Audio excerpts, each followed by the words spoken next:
Hi, and welcome to the iPhone Life podcast. I'm Donna Cleveland, editor-in-chief at iPhone Life. I'm David Averbach, CEO and publisher. Each episode, we bring to you the best apps, top tips, and great gear. And today we're going to talk about iOS 14.5, the latest update from Apple that brings things like the ability to unlock your iPhone with your Apple Watch so that your face mask doesn't get in the way, and the ability to stop apps from tracking you across different apps and websites. So there's a lot of features to talk about, and we're going to get a little bit into the debate of whether or not you should let apps track you. Stick around for that. And first, David has a message from our sponsor.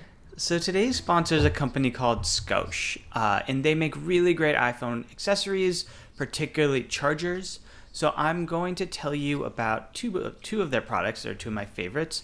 The first one is called BaseLinks, and basically how it works is it's a dock that you keep on your nightstand, and what makes it unique from other similar docks is that it's you can customize it. So basically it's modular, and so how it works is you can buy individual pieces and then put it together. So for me, I have on my nightstand, as you might expect, I have a lot of Apple products, as does my partner. So I have 2 Apple Watches, I have an iPhone, I have AirPods, I have a Kindle, I have an iPad. So I've built out this little modular thing where I can store all of them on my nightstand. I can charge the wireless.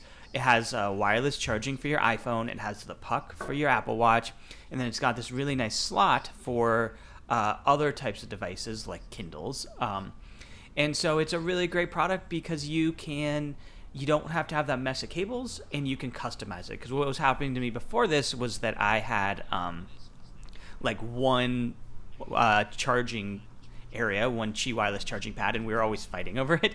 So now you can build it out so that you and your partner can have all your products in no mess of cables. So the company is Scosche, SCOSCHE. We'll link to it in the show notes at iPhoneLife.com/podcast. I like that this product is also like a relationship saver. Like, stop fighting over cables and cords. Yeah, no messy cables. Well, and can I tell you what is not a relationship saver? When you go to charge your iPhone and then you wake up the next morning and your iPhone was not on the charger because your partner swapped it out, that does a number on your relationship. You're like, and that's why you need the BaseLinks. Yeah. The BaseLinks is really nice. It also is stylish. It looks nice too, because if you're putting it on your nightstand, you want it to look nice. Yeah, I got some hands-on time with that at the Consumer Electronics Show, and it was cool. Yeah. I do not have one myself. I've got to get one. It is an iPhone Life Best of CS award winner, as a matter of fact. Yes. We can link to that in the show notes. I'll make a note to do that. Next, I want to tell you about our free daily newsletter called iPhone Life Tip of the Day. If you sign up at iPhoneLife.com/dailytips, you'll get an email in your inbox every morning that teaches you something cool you can do with your iPhone in just 1 minute. And today I have a tip I wanted to share with you. That was one of my favorites this week, and it's actually one of the new features of iOS 14.5.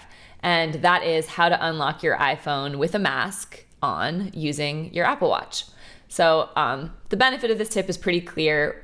If you're out and about these days, you're usually going to be wearing a mask for safety, and it makes it really annoying to try to unlock your iPhone each time you have to resort to entering in your passcode. And if you're taking security seriously, you probably have at least a 6-digit passcode. So it's kind of a hassle. So this feature is really nice. If you own an Apple Watch, you can take advantage of it once you update to iOS 14.5. So this is like a twofold tip, because I also just wanted to remind listeners at home how to update your software in case you don't know. You just open your settings app, go to General, and then Software Update, and there your phone will tell you what software your phone is running and will let you know if there's an update available, in which case you can download and install it. And it takes the iOS 14.5 one took me about 2 hours to update. What about you, David? It took me, I don't know, because as usual, I just sort of like updated it and then walked right away and did a bunch of things. It took a little bit longer than I expected, though. Yeah, I think in general it does. Like one little tip is to not start updating your phone if you're about to go to lunch or something like that. That was exactly what I did, by the way. Really? Yeah, that's why I didn't know I had to leave my phone at home, and then I came back and it was done. I see.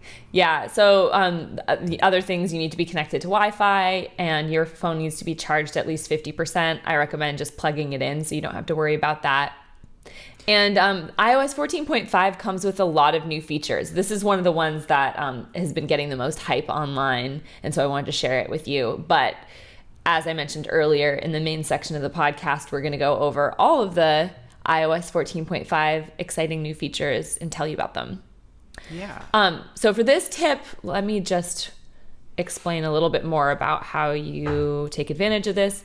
If you have a phone that has Face ID, and if you have an Apple Watch, then you're in luck.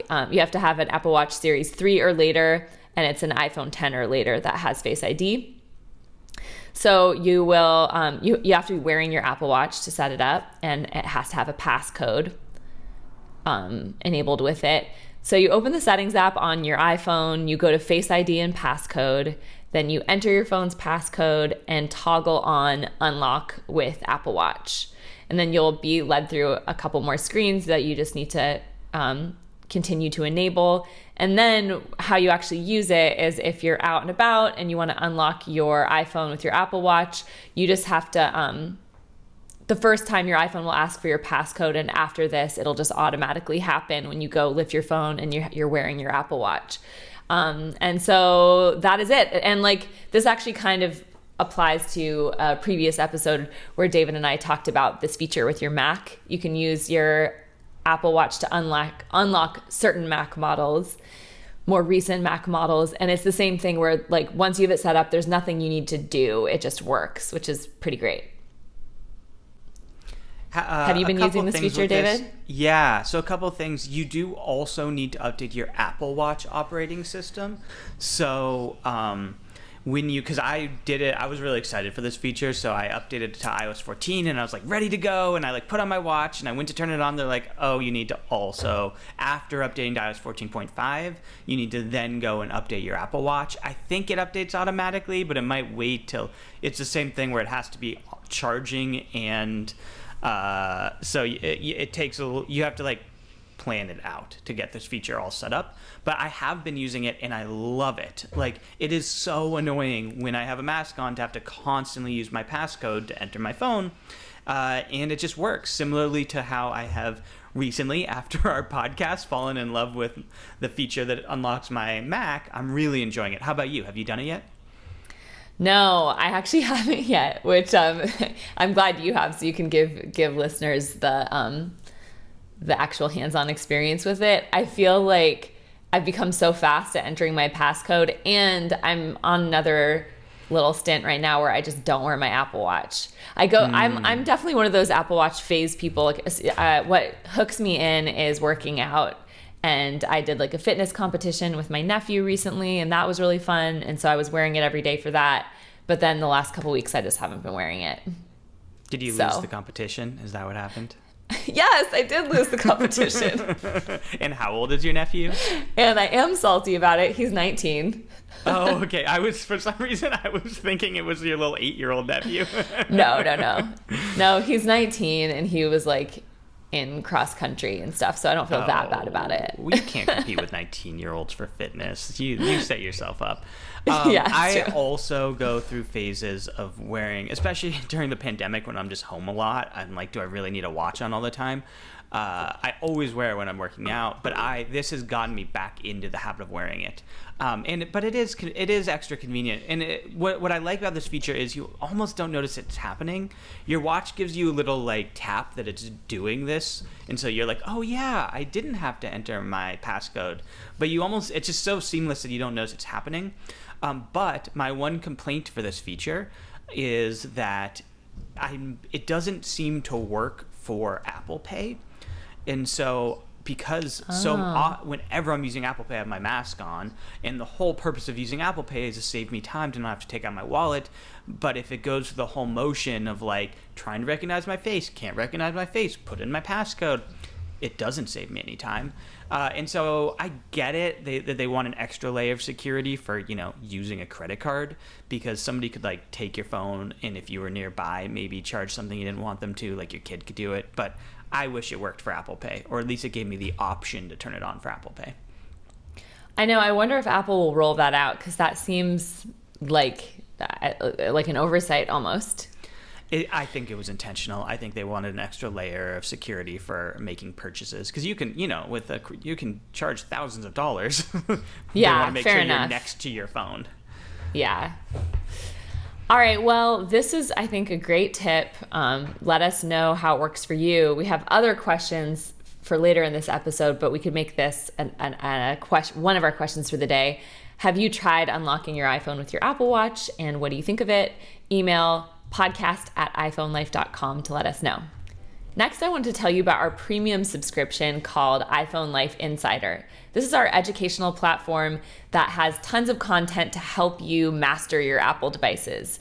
This includes things like virtual online courses, live online courses, where you can join expert instructors and be led through new features. We have a whole library of in-depth video guides accompanied by downloadable PDFs, so you can follow along at home. You get daily video tip versions of our daily tips.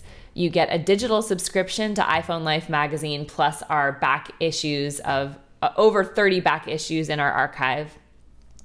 And you get access to Ask an Expert, a feature that lets you ask your tech questions to us, and we will help guide you to a solution. And last but not least, you get this podcast without any of the ads, and you get premium content from David and I as well, including lots of special tips and tricks that we keep for at the end of the episode just for insiders. So I wanted to let you know about all that. Did you mention the class? I mentioned that we do courses, but I should mention that we have a course underway right now.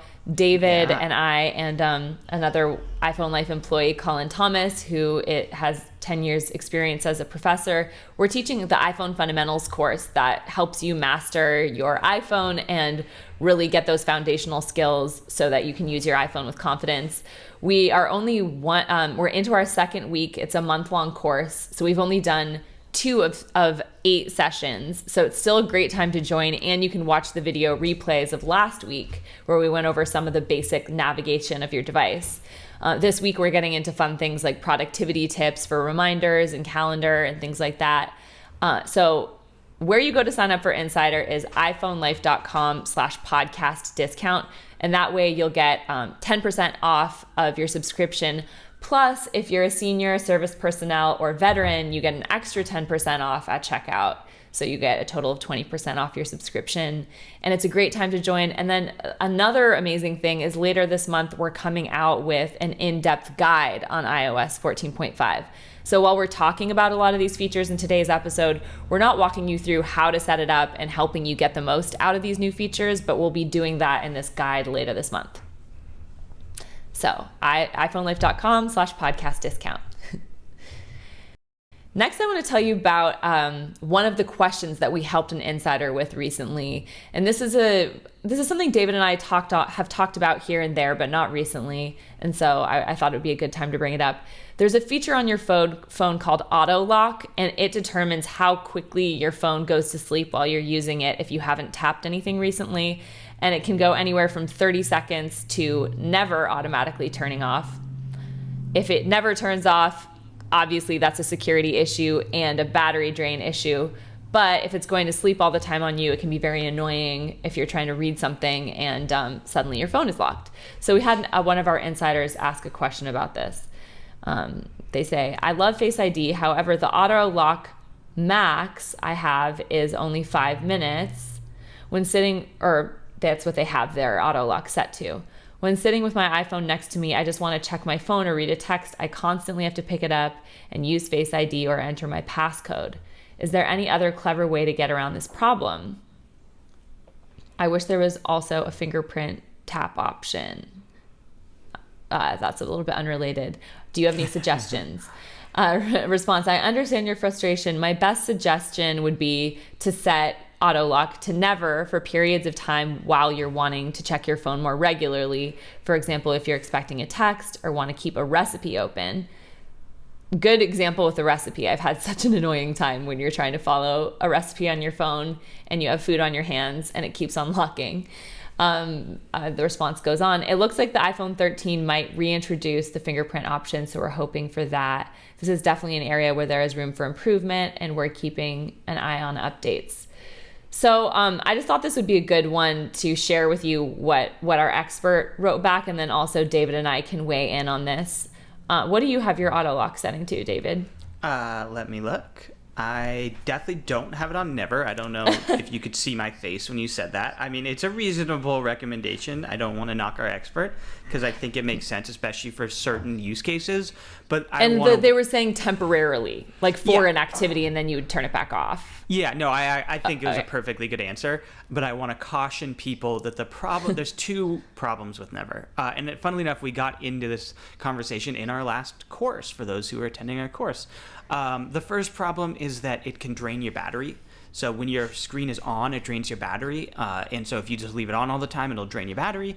The second problem is if you forget to put it to sleep and then you put it in your pocket, you can do a lot of pocket dials. So it happens for people quite frequently who have this is why we got into in our class, is somebody had the problem where they were having a lot of pocket dials, and it's because I'm actually shocked by how many people don't know that this button on the side puts your phone to sleep. And it's not powering your phone off. If you just tap it, it puts it to sleep. So that's, if you put it on never, definitely make sure you're using that side button to put your phone to sleep. But a lot of times if you forget to put your phone to sleep and you have it set to never, you put it in your pocket, you can do all sorts of weird things in your pocket where you're calling people or texting people. So you want to be careful of it. But I think, certainly if you're like doing a recipe or you're like doing something where you need to use your phone constantly, but let's say you have a mask on and you don't have an Apple Watch, there's scenarios where it definitely makes sense. So with all of that said, I will look it up. Why don't you tell us what you have yours set to as I'm looking this up? I have mine set to 2 minutes currently. And I will, sometimes for work, for instance, when we're recording this podcast, sometimes I'll have show notes out and I'll set it to never just for the podcast recording time so that I can know that I can refer to my phone anytime. But yeah, I'm on the same page with you, David, that I would only set it to never if for a specific activity and that you're going to turn it off afterwards. That having never as your default is opening you up to lots of pocket dialing and battery drain and all of that. And just to let you know, how you get here is you go to settings, display and brightness, and then you tap auto lock. So I thought this was a good tip, just reminding people that going into the settings app actually is pretty easy. So you can use some of these settings for a limited time only. I think sometimes people just avoid altogether, like thinking once you have a setting set, like that's it. But it's something you can revisit depending on the activity you're doing. Although I also agree that I wish there was a better solution for this issue. Can I tell you? Okay, two things. First of all, I can tell you something funny. I had mine set to never. Really? But it must have been a mistake. I must have done it while I was in the class showing people what to do because I hate having it set to never. That's the first thing. So funny. Second of all, I noticed this interesting, when I was setting up my Apple Watch unlock, I noticed this interesting feature, and I don't know if it's new to iOS 14.5 or I just didn't know it existed, but if you go into Face ID and passcode, there's this feature that is attention awareness features, it's called. And so it says iPhone will check for attention before dimming the display or lowering the volume of alerts. So basically what that means is the other thing that's really annoying, the other scenario that's really annoying is if you're reading an article and you have your go to sleep set too quickly, you're sit there reading it and then it'll go to sleep while you're reading an article. And so now apparently it'll check somehow it checks to see if you are paying attention. I don't know how it works, but I had never seen that feature. Had you? Yeah, that one, we've covered it in some of our accessibility articles because if you enable the feature that allows you to unlock your phone without you looking at your phone, I can't remember the exact details of it, but depending on certain conditions you have, it might be harder for you to unlock your phone And so this would make it easier. It makes your phone a little less secure because someone could, hold your phone up to your face while you're sleeping and it would unlock it because it's not requiring your attention. You're like open eyes looking at it. So it's more about can your face without your eyeballs looking at your phone unlock your phone? Okay. And so that's something, if you enable, it just makes it a little easier. If you're having trouble getting Face ID to work, maybe you would want to try this because it makes, it a little less picky about how it unlocks your phone. I doubt anyone would be holding up my phone to my face to unlock it while I sleep, so I wouldn't be too worried about it, but, it is less secure, I guess. On the list of things I'm worrying about in my life, that falls very low. Yeah, me too. All right. Let's move on. So moving along, I wanted to read a couple comments from listeners from the last couple episodes. We had one, we asked recently if there was anything from Apple's spring announcement that people were excited about, and Steve wrote in saying, I'm planning on purchasing the AirTag. I think they will be a hit since they fit in the Apple ecosystem, as mentioned in the podcast. I've been planning to purchase an iMac for some time and use my MacBook Pro, MBP. I was like, what's that stand for? MacBook Pro as a backup. I think the addition of colors is nice, but I'm a space gray fan. Thank you for the great content and coverage that you provide to us insiders. Stay safe, Steve. Thanks for writing in, Steve. I also just ordered an AirTag, and even though I was tempted by the iMac, I've decided against it because as we've talked about, I like being more mobile with working. One thing, too, because we don't have a news and rumors section of this podcast, I've been reading that we were very accurate with our predictions in the last episode, that it seems to be that Apple's already working on the next generation of M1 chip, probably be called M2, I'm guessing, and later this year, Apple will be coming out with a Pro line. So they'll have a MacBook Pro, and they might even have an iMac Pro. I don't know. But I think MacBook with M2s, Pro, you mean? Yeah, MacBook Pro later this year. Because we already have M2s. a MacBook Pro with M1. We don't. We have that MacBook Air, but they do not have a MacBook Pro with the M1. I believe. I mean, now we'll have. I think they have a 13-inch M1 MacBook Pro. Yeah. Okay. It's just the 13 inch is pretty small. I think especially if you're getting a MacBook Pro for, usually it's for higher powered tasks, you want a bigger screen. But I'm just double checking this to make sure I'm right. Yeah, there's a 13 inch. You were right. Yeah. Okay. With the M1. Yeah. Okay. But my bad. Having a larger display and an M2 would be even more appealing. Because I remember at the time of the announcement, you were saying you wanted to wait for a 15-inch one. Yeah, and it's actually 16-inch, so I want that 16-inch really badly. Nice. So, okay, I've got a couple more comments from listeners. Tim wrote in from Hutchinson, Kansas. I just want you to know that I use my Apple Watch quite often to unlock my MacBook Pro. This was in response to David and I setting up this feature, but we hadn't used it yet. I just open the lid, and the first thing is that I feel it on my watch and then see that the screen is unlocked. So he enjoys that feature. Greg wrote in on the same point. Good day, guys. I just listened to your latest podcast, and to answer the question of the week, yes, I use my Apple Watch to unlock my MacBook. It's a great feature and seamless. The only rub is that my watch pings an alert when the MacBook is unlocked, which I'm so conditioned to immediately view. You guys are doing great. Thanks for all you do. Thanks, Greg. Appreciate the encouragement. I have my Apple Watch set to silent, but it does tap my wrist, and I'm like, why is my wrist tapping? So I agree. There is sort of this weird little cognitive moment where you have to realize the reason why your wrist is tapping is because you're turning on your Mac, which is a little confusing. And also, just as a more meta point, Dawn and I have been really excited about Apple Watches and security features around Apple Watches lately. So thank you for being patient to those of you who do not have an Apple Watch, although maybe be less patient and buy an Apple Watch. But let's make a promise the next episode, we will not talk about Apple Watches. How's that sound, Donna? Yeah, because probably people at home without one are feeling left out that they can't use any of these new sad. features we're talking about. Yeah. What's funny is that we're about to now talk about iOS 14.5. Well, but only one of those features is Apple Watch related. So, And we covered it. So next episode is an Apple Watch free episode. Tune in. yeah. So getting into iOS 14.5, let's just do a quick overview of what the features are, and we could talk about what the ones we're most personally excited about. I've got the lineup listed here. There's updates to reminders. There are new emojis. There's AirTag support in the Find My app. There's Apple Maps updates, including crowdsourced information and ETAs for cycling. And there's some probably what you've heard about the most is the security and safety updates, including the ability to unlock your iPhone with your Apple Watch, and then the ability to opt out of app tracking. And that stops apps from tracking you across other sites and apps. So this is one that Facebook and Google, they're very unhappy about, and you may have been hearing about that. So we're gonna get into that discussion a little bit as well.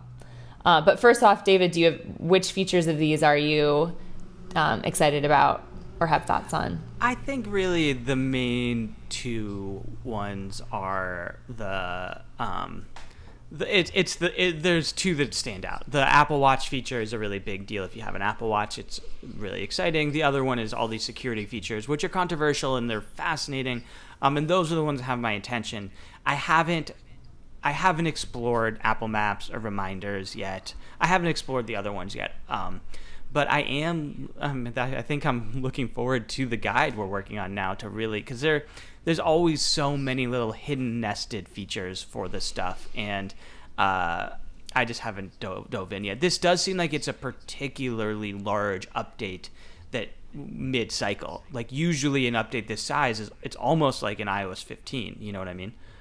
Yeah, definitely. There's a bunch of Siri improvements too. There are some things I didn't mention there as well.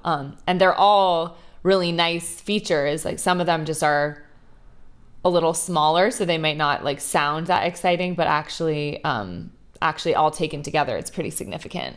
I do want to mention I did actually one of the features. It's kind of a hybrid iPhone Apple TV feature, but I did take advantage of it. Which is now with the new Apple TV operating system, you can use your iPhone to customize your display, which was really cool. Basically how it worked is you went into Apple TV and you went into settings, video, and it's calibrate.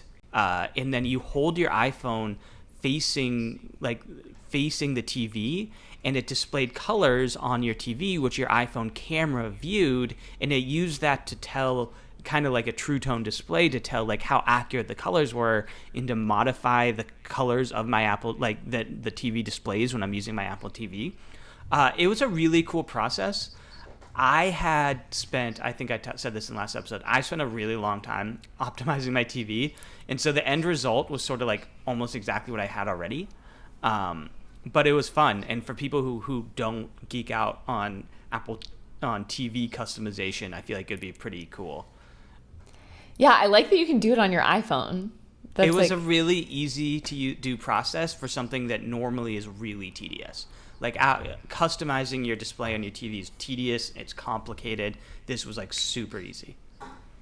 Yeah, I do love how Apple can make processes like that. Usually, only if you're kind of a real tech geek would you be going in and customizing your TV viewing experience. But on the iPhone, it makes it so anyone could do it.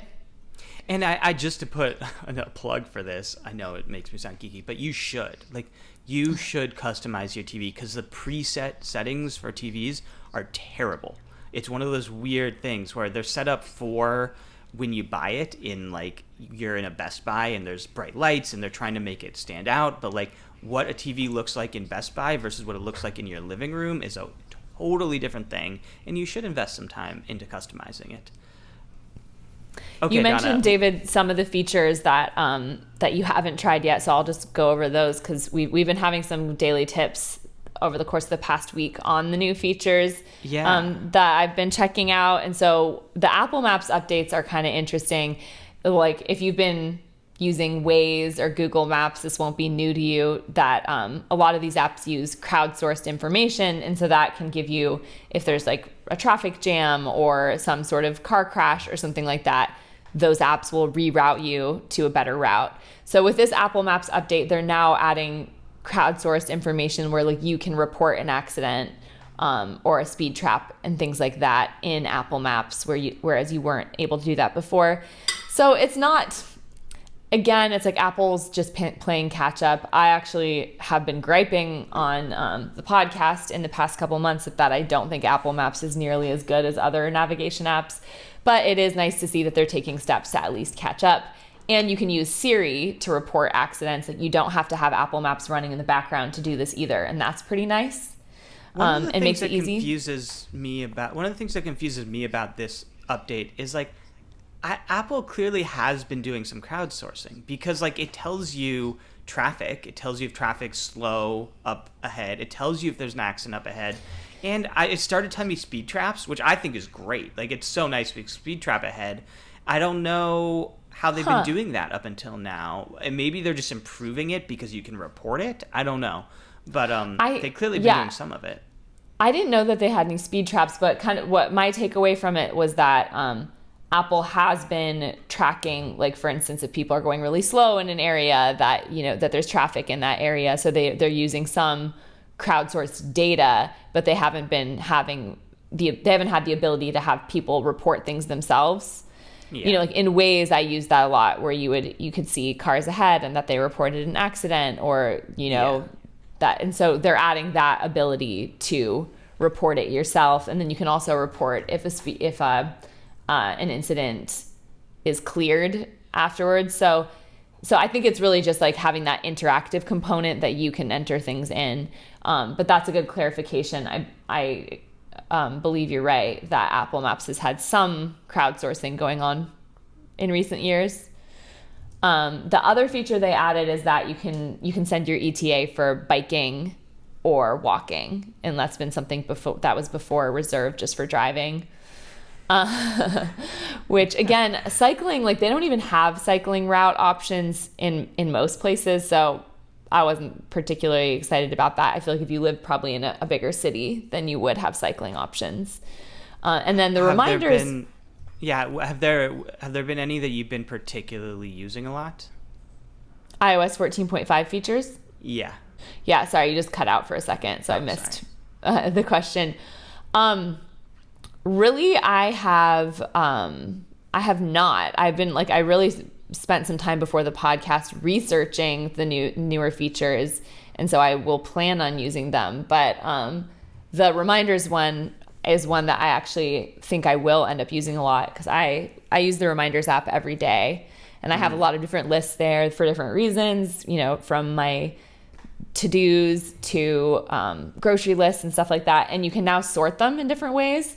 And I think this is nice because you sort them by list, and depending on what type of list it is, there's like different logical ways to sort it.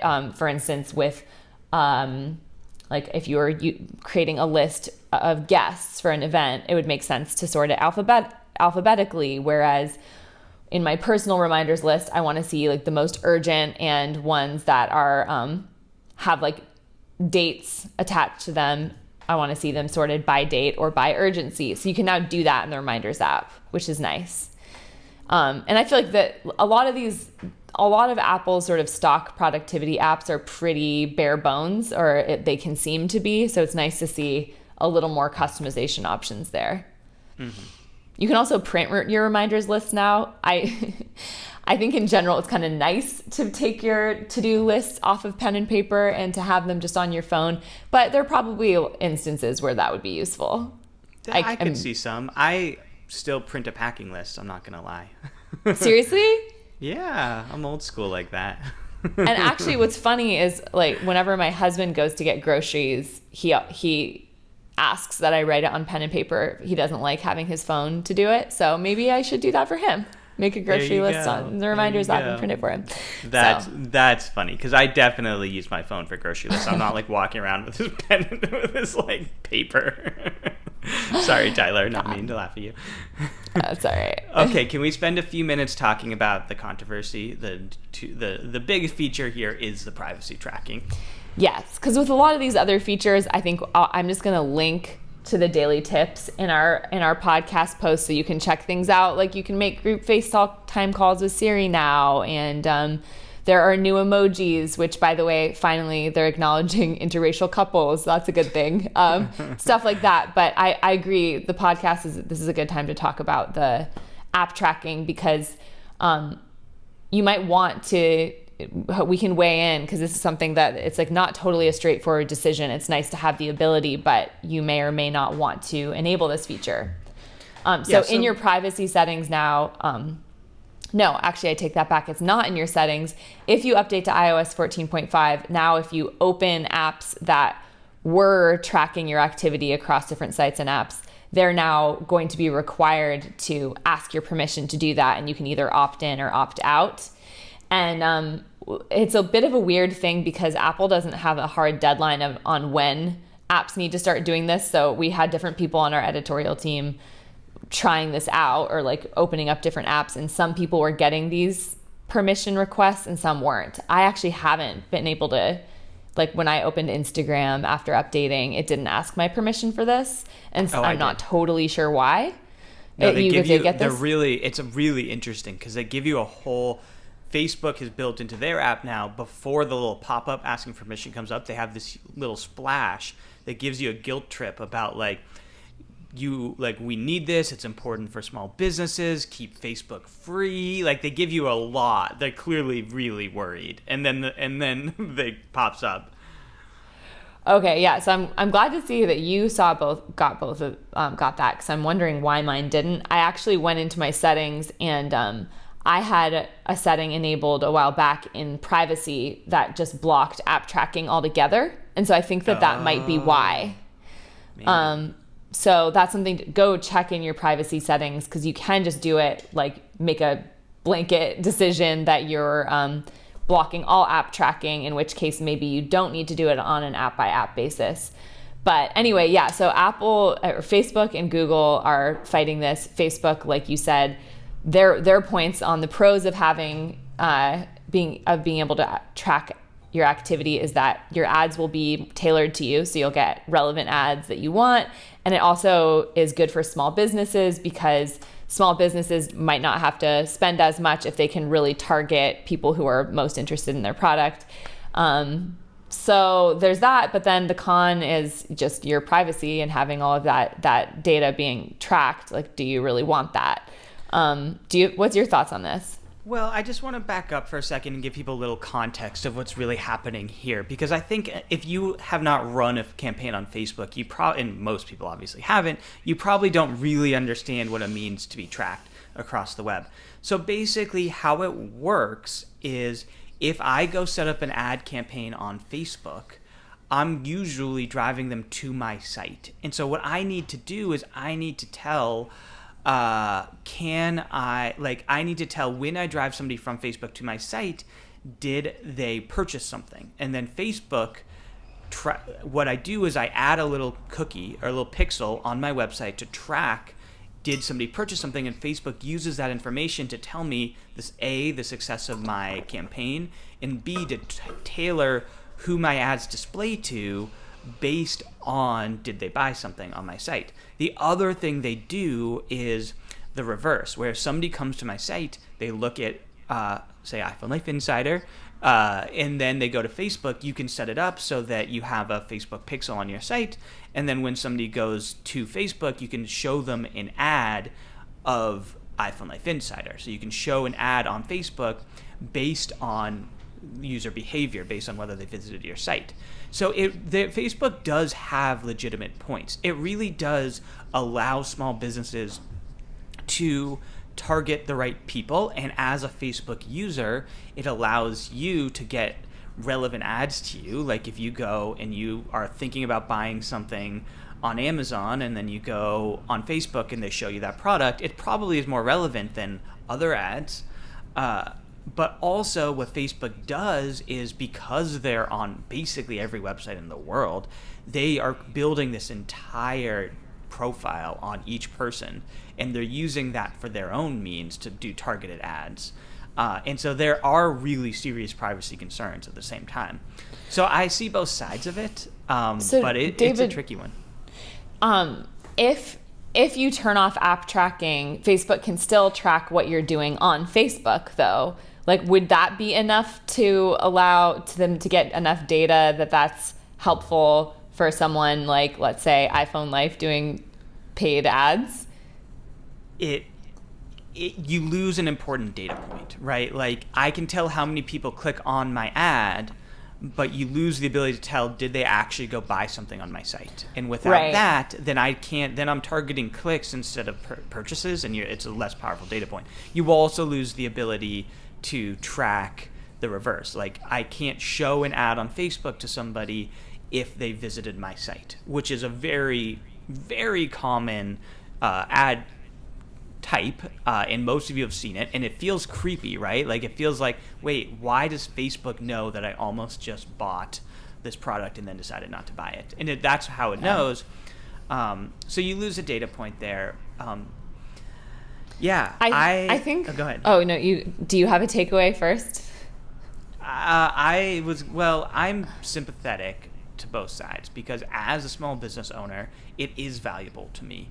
And, as a publisher, publishers are in such a difficult position right now. We're expected to give content away for free, but everybody gets mad at us if we place ads and gets concerned about the privacy concerns of that, yet doesn't want to pay for content.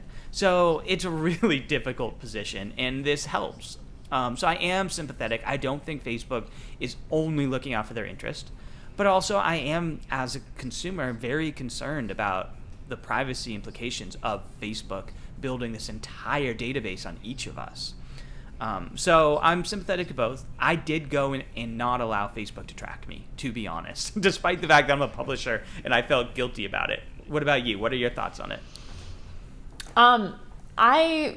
So I was going to say, I also think there are legitimate reasons to allow app tracking. My dad owns an internet business, and he has been really successful with Facebook ads, just targeting the local community. Like, it is pretty powerful and kind of amazing. And I've also experienced that a lot of the ads that target me are things that I end up liking and wanting. Like, there is some convenience to that, to the fact that the ads that show up for me on Facebook and Instagram are things that I recently searched.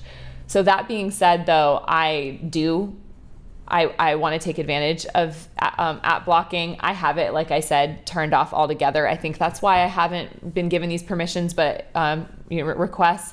But if I'm given the option, I will block it, just because I think it's just gotten really out of hand how much it feels like your phone is like spying on you to try to steal, try to sell things to you. I swear it feels at this point like I'll have a conversation about something and I see ads targeting me for something that I was talking about. I don't know how much of that is real. Probably I did enter something into my phone or search something that was relevant to it, and it wasn't actually the conversation that did it. But enough creepy things like that have happened to me that if I'm given tools to stop these apps from tracking me, or just slowing down Facebook a little bit and Google on tracking me, I'm going to do that. I think I'm going to give it a try with these new blocking features. And if I start feeling like ads aren't as relevant or tailored to me, I can always go and reverse those settings. So it's not like a permanent decision. But I guess I just feel like, also, the one thing I always think is totally not legitimate is that Facebook is saying, help keep Facebook free. It's like, Facebook is making so much money. They do not need us to enable these features to stay free. I think that's ridiculous. It's really, Apple really is positioning themselves well here, because it's so hard to feel bad for Facebook and Google. Like, how can I feel bad for this? Like, they're like this huge corporation who's trying to spy on me, and they want me to feel guilty about it. I know. And so I think, if I felt like us enabling this feature was really going to hurt small businesses to a huge degree and make it so that ads couldn't, already Facebook can still track my activity within the app, and so can Instagram. And so it might not give them every data point they need, but they're still going to probably have plenty of data points to be able to target me with ads. Yeah, exactly. Although, I mean, Apple really owns a significant chunk of the ecosystem. When you talk about, like, for me, I use a Mac, so I'm using Safari and I'm using my iPhone, and they won't be able to track it. Like, I think Apple's going to shut all of that down. And so it is going to be, like, I get why they're panicking. It's a big deal for them. But yeah. Again, it's Facebook and Google. How bad can I feel? And this is what we wanted to make this the question of the week. Yeah. Are you going to opt out of app tracking? Why not? Email us at podcast@iPhoneLife.com. And this is all the time we have for today, so we better wrap up the episode. Thank you so much for tuning in, and we will be back in a couple of weeks for an Apple Watch free episode. Thank you all so much.